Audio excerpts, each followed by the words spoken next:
اللہ الرحمن الرحیم۔ عیسائیوں کی 14 آدمیوں کی ایک جماعت یمن سے مدینے آئی۔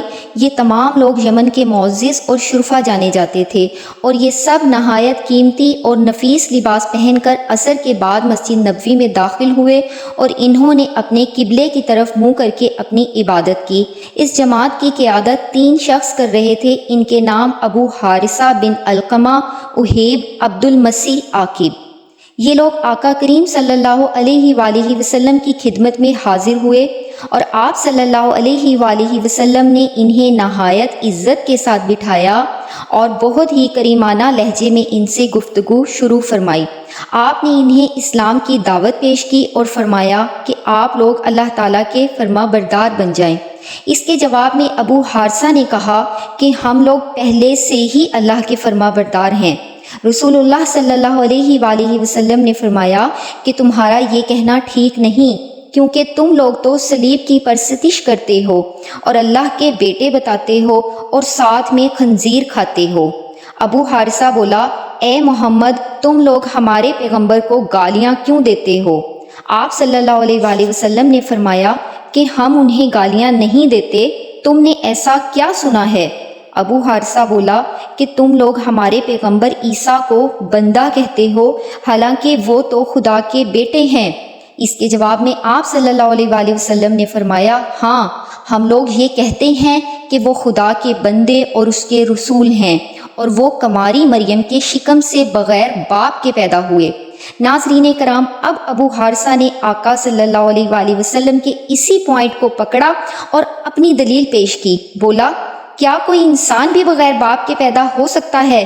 جب تم لوگ یہ مانتے ہو کہ عیسیٰ کا کوئی باپ نہیں، تو پھر تمہیں یہ بھی ماننا پڑے گا کہ اللہ اس کا باپ ہے۔ آپ صلی اللہ علیہ وآلہ وسلم نے اس کے جواب میں فرمایا، اگر کسی کا کوئی باپ نہیں تو یہ لازم نہیں کہ اس کا باپ خدا ہو۔ اگر اللہ چاہے تو وہ بغیر باپ کے انسان پیدا فرما سکتا ہے۔ آپ صلی اللہ علیہ وآلہ وسلم نے اس کے بعد اپنی دلیل پیش کی کہ دیکھو، حضرت آدم علیہ السلام کو بھی تو اللہ نے بغیر باپ کے پیدا فرمایا، تو کیا حضرت آدم بھی اللہ کے بیٹے ہیں؟ بغیر باپ کے انسان پیدا کرنا اللہ کے لیے کوئی تعجب کی بات نہیں۔ ناظرین کرام، اب ان کے پاس کوئی جواز نہیں تھا پیش کرنے کے لیے۔ آپ صلی اللہ علیہ وآلہ وسلم نہایت شائستگی سے گفتگو فرما رہے تھے، لیکن وہ لوگ جب کوئی دلیل پیش نہیں کر سکے تو غصے میں آ گئے اور بحث و تکرار کی، یہاں تک کہ آقا کریم صلی اللہ علیہ وآلہ وسلم سے جھگڑنے لگ پڑے۔ اس موقع پر اللہ تعالیٰ نے سورہ آل عمران کی یہ آیت نازل فرمائی، ترجمہ: پھر اے محبوب، جو تم سے عیسیٰ کے بارے میں حجت کریں بعد اس کے کہ تمہیں علم آ چکا، تو ان سے فرما دو کہ آؤ، ہم تم بلائیں اپنے بیٹے اور تمہارے بیٹے، اور اپنی عورتیں اور تمہاری عورتیں، اور اپنی جانیں اور تمہاری جانیں، اور پھر مباہلہ کریں تو جھوٹوں پر اللہ کی لعنت ڈالیں۔ قرآن کی اس آیت مباہلہ کا چیلنج ابو حارثہ نے قبول کر لیا اور طے پایا کہ کل صبح نکل کر میدان میں مباہلہ کریں گے۔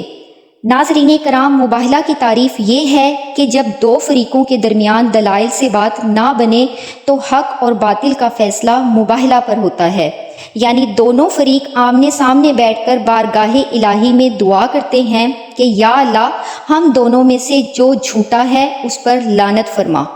ابو حارثہ اس چیلنج کو قبول کر کے چلا گیا، لیکن جا کر اس نے اپنی قوم سے کہا کہ اے لوگو، یہ بات اچھی طرح جان لو کہ محمد آخری نبی ہیں، اور یہ یاد رکھو کہ ماضی میں بھی جب کسی قوم نے کسی نبی سے مباہلہ کیا ہے تو وہ قوم ہلاک ہو گئی ہے، اس لیے بہتر یہی ہے کہ صلح کر لو اور اپنے وطن واپس لوٹ جائیں۔